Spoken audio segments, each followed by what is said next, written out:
साथियों, जब आप और हम देश के लोकसभा चुनावों में बिजी थे, उसी समय पर दुनिया में एक और घटना घटी थी जिससे हमने संसदीय प्रणाली अपनाई। उस देश में भी चुनाव का बिगुल बज चुका था, लेकिन क्या करें, आपकी और हमारी चर्चा में वो जगह ही नहीं बना पाया। जी हां, चर्चा कर रहे हैं हम उनकी जिन्होंने हम पर 200 साल राज किया। आज वो इतने पीछे छूट गए कि आपकी और हमारी चर्चा में वो जगह नहीं बना पाए। साथियों, हम चर्चा कर रहे हैं ब्रिटेन की।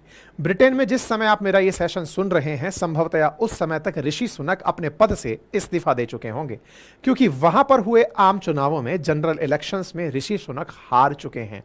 और हारे हुए ऋषि सुनक के स्थान पर अब लेबर पार्टी के नेता प्रधानमंत्री पद पर आने जा रहे हैं। एक लंबे समय से कंजर्वेटिव पार्टीज का चला आ रहा शासन खत्म होने जा रहा है। टोरी एमपीज का शासन खत्म होने जा रहा है। ऋषि सुनक भारतीय मूल के पहले प्रधानमंत्री ब्रिटेन में अपने पद से इस्तीफा देने वाले, इसीलिए यह खबर खास हो जाती है। तो चलिए विस्तार से समझते हैं। भारत के अंदर इलेक्शन हुआ, भारत के इलेक्शन में जो कुछ हुआ हमने उस पर चर्चा की। इलेक्शन के बाद में हमने अमेरिका के इलेक्शंस को लेकर जो प्रेसिडेंशियल डिबेट्स हुई उन पर चर्चा की। इसके बीच में ही कहीं ब्रिटेन का इलेक्शन आ टपका। आना तो इसको भी साल के अंत में था, लेकिन ऋषि भैया थोड़ी जल्दी कर गए। क्यों जल्दी कर गए, जल्दी बताएंगे आपको। लेकिन इन्होंने चुनाव करवा डाले और चुनाव की हेडलाइन ये बनी कि कल के दिन इलेक्शन हो गए यूके के अंदर, और आज सुबह सुबह जब आप सेशन सुन रहे हैं इस समय रिजल्ट्स भी आने शुरू हो चुके हैं। इनकी पार्टी बहुत बुरी तरह पिछड़ रही है। इनका जो मुकाबला है यहां पर ये कीरी नाम के जो व्यक्ति हैं इनके साथ है, जो कि लेबर पार्टी के नेता हैं। कीर स्टार्मर नाम है, जो कि आने वाले समय में ब्रिटेन के नए प्रधानमंत्री होंगे, जो कि ऋषि सुनक के खिलाफ जबरदस्त प्रचार किए और जबरदस्त प्रचार में इन्होंने ऋषि सुनक को पछाड़ दिया है, ऐसा एग्जिट पोल्स ने भी बताया और इस समय आ रहे रिजल्ट्स ने भी बताया। साथियों, यूरोप के अंदर यूनाइटेड किंगडम, ये दुनिया का वो देश जिसने दुनिया पर शासन किया था, ये वो देश जिसने सूरज उगता और सूरज छिपता उतनी दूर तक इसने अपना शासन फैला कर रखा था। आज इसी पर शासन के लिए चुनाव हुआ है और इस पर शासन का चुनाव आखिरी बार 2019 में हुआ था। 5 साल के लोकतांत्रिक चुनाव का इस बार चुनाव दिसंबर 2024 में प्रस्तावित था। 2025 में नए प्रधानमंत्री बनने थे, लेकिन ऋषि भैया जल्दी चुनाव करा ले गए। जल्दी चुनाव क्यों करा ले गए, इसका कारण भी थोड़ा जान ही लेते हैं। क्योंकि ऋषि सुनक जब प्रधानमंत्री बनकर आए थे तो इनसे पहले वाले प्रधानमंत्री ब्रिटेन में एक चैलेंज भुगत रहे थे, और वो चैलेंज क्या था कि इकोनॉमी को बड़ा ही दिक्कत हो रहा था। ऋषि भैया इस चीज में काफी कुछ करने में कामयाब हुए, महंगाई को कंट्रोल में ला दिए। जो महंगाई जब ऋषि भैया आए थे तब 11% के आसपास चल रही थी, उसको आप लाकर 2.5% के आसपास छोड़ दिए। ब्रिटिशर्स खुश थे कि ऋषि सुनक ने बहुत अच्छा काम किया है, और ऋषि सुनक को भी यही लगा कि लोगों में मोमेंटम है कि हमने बहुत अच्छा काम किया है, तो क्यों ना इसका लाभ उठा लिया जाए। दूसरा कारण माना जा रहा है कि कंजर्वेटिव पार्टी में ही एक धड़ा, यानी ऋषि भैया जिस पार्टी से आते हैं उन्हीं की पार्टी में कुछ लोग ऐसे थे जो नहीं चाहते थे कि सुनक प्रधानमंत्री रहें।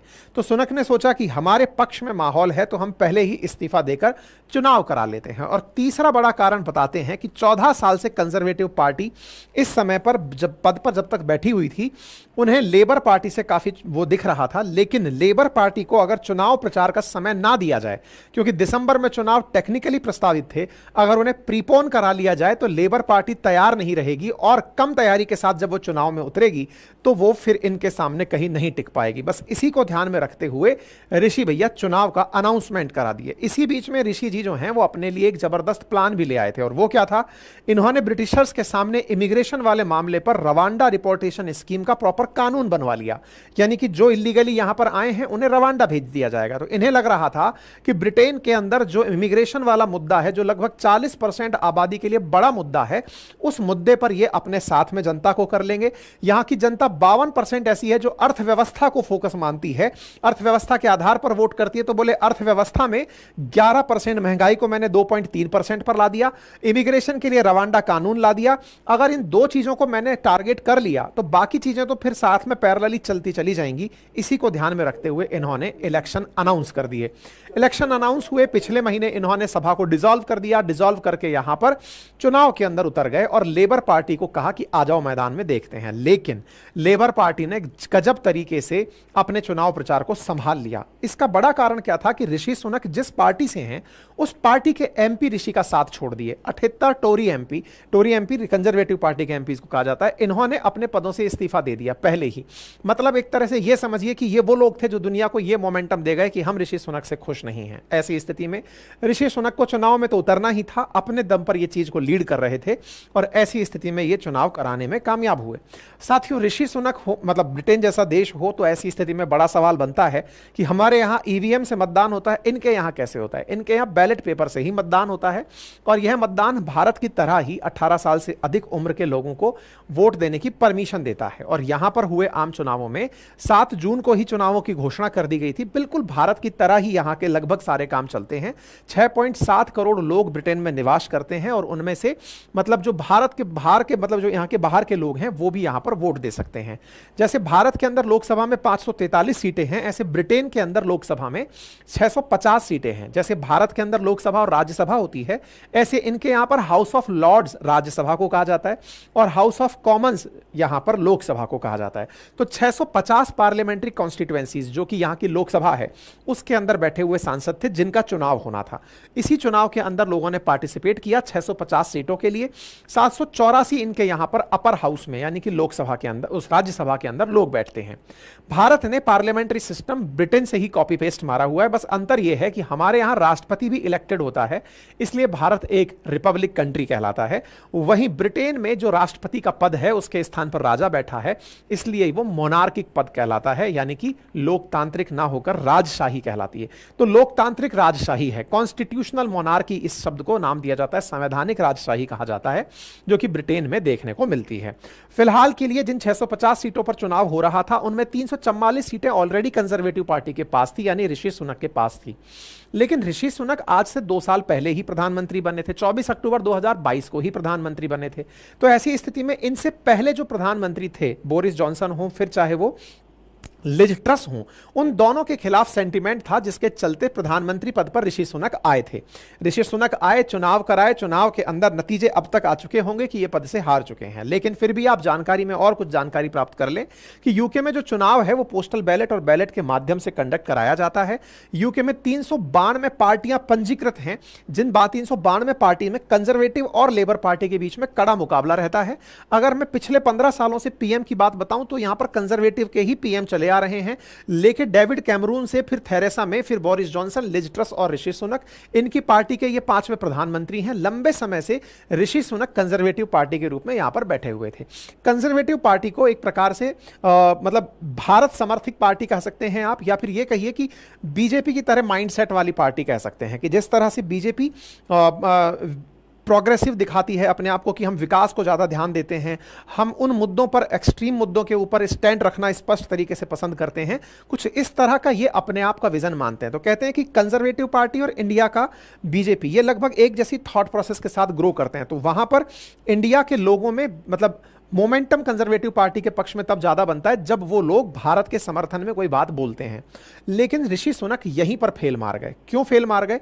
कि जब ये प्रधानमंत्री बनकर आए, असल में क्या है ना कि ब्रिटेन के अंदर लगभग 3.1% पॉपुलेशन, यहाँ की कुल पॉपुलेशन लगभग 6.5 करोड़ है, जहां पर लगभग 19 लाख भारतीय रहते हैं। उनमें से मतलब कि एक तरह से समझिए कि 3% पॉपुलेशन ब्रिटेन की भारतीय लोगों की है। और अगर कहा जाए तो यहूदियों के बाद में सबसे ज्यादा टैक्स देने वाली अगर कोई मतलब नस्ल है यहां पर तो वो भारतीयों की है। उनमें भी हिंदू सबसे टॉप प्रायोरिटी पर आते हैं। लंदन में सेकंड टॉप मोस्ट मतलब टैक्स पेयर्स में यहां के हिंदू आते हैं। तो अब मुद्दा यह है कि ऋषि सुनक प्रधानमंत्री तो बने, लेकिन इन्होंने भारत के पक्ष में कोई भी ऐसा फैसला नहीं लिया जिससे कि भारत के लोग जो वहां रह रहे हैं वो इनके पक्ष में मोमेंटम देख पाते। कंजर्वेटिव पार्टी के लिए केवल यह है एक बहुत बड़ा मुखौटा था कि ऋषि सुनक जो हैं वो भारतीय मूल के हैं, लेकिन इन्होंने भारत पक्ष में कुछ नहीं किया। जैसे इनसे एक्सपेक्टेड था कि ये फ्री ट्रेड एग्रीमेंट करेंगे, इनका फ्री ट्रेड एग्रीमेंट अब तक नहीं हो पाया। बोरिस जॉनसन लगे हुए हैं लगातार 5 साल से, जब ये सबसे ब्रेक्जिट किए हैं तब से इनसे उम्मीद है कि भारत के साथ मुक्त व्यापार समझौता करेंगे, ये नहीं कर पाए। ये इनके फेलियर्स में काउंट हो रहा है। इससे भारतवंशी जो वहां रह रहे हैं वो इनसे खुश नहीं थे। नंबर दूसरी जो बात थी वो ये थी कि इन्होंने वीजा के नियमों को या फिर जो भारत के मूल के लोग वहां जा रहे हैं उनके नियमों को और सख्त कर दिया। बीइंग एन इंडियन, अगर आपको भारतीय लोगों को वहां पर आने देने में सहूलियत देनी थी तो सहूलियत देने से आपके पक्ष में मोमेंटम बनता। इन्होंने उन्होंने ऐसी कोई सहूलियत नहीं दी। तो ये केवल चेहरे के लिए ही भारतीय मूल के रहे, लेकिन भारतीयों के लिए कोई ऐसा काम नहीं किया जिसकी वजह से लोग इनके समर्थन में खड़े हों। तो इनका जो मजबूत आधार था वही इनसे छिटक गया और दूसरी तरफ चला गया। हालांकि ब्रिटेन के इतिहास में लंबे समय से पार्टीज में कंजर्वेटिव और लेबर पार्टी रही हैं। ऋषि सुनक चुनाव में आए और इनके आने के बाद से अमीर और गरीब के बीच में फासला बहुत ज्यादा बढ़ गया, ऐसा लोगों का मानना है। ब्रिटेन के अंदर कुछ प्रमुख स्थान है जहां पर भारतवंशी लोग रहते हैं, जिनमें से मतलब 18 लाख के आसपास 18,64,000 भारतीय हैं। इनका नंबर मैंने आप लोगों को बता दिया है। और इन दो भारतीयों को लुभाने के लिए दोनों ही लोगों ने, कैरी स्टर्न हो या फिर ये हो, या अपने अपने लेवल पर प्रयास करते रहे हैं कि भारतीयों को अपने साथ कैसे जोड़ करके लेकर आते हैं। ठीक है, तो 2024 में इंडियंस ने ऋषि सुनक का साथ नहीं दिया और परिणाम उसके सामने है, क्योंकि अल्टीमेटली ये फ्री ट्रेड एग्रीमेंट कराने में कामयाब नहीं हुए। लेकिन अगर ये कैरी एक्सटर्न आते हैं, जो कि यहां पर कैर स्टारमर जो मतलब प्रधानमंत्री बनने वाले हैं, अगर ये प्रधानमंत्री बनकर आते हैं तो इनसे उम्मीद है कि ये फ्री ट्रेड एग्रीमेंट इंडिया के साथ जल्दी कर लेंगे, ये ऐसा माना जा रहा है। फिलहाल के लिए जब हमारा कंटेंट बन रहा था उस समय एग्जिट पोल्स चल रहे थे, उस समय पर एग्जिट पोल्स में ऋषि सुनक पिछड़ रहे थे, लेकिन जब मैं आपका सेशन लाने वाला हुआ उस समय तक ऋषि सुनक सॉरी बोल चुके थे और उन्होंने कहा कि भैया हम अपनी हार मान रहे हैं, इस टाइप से।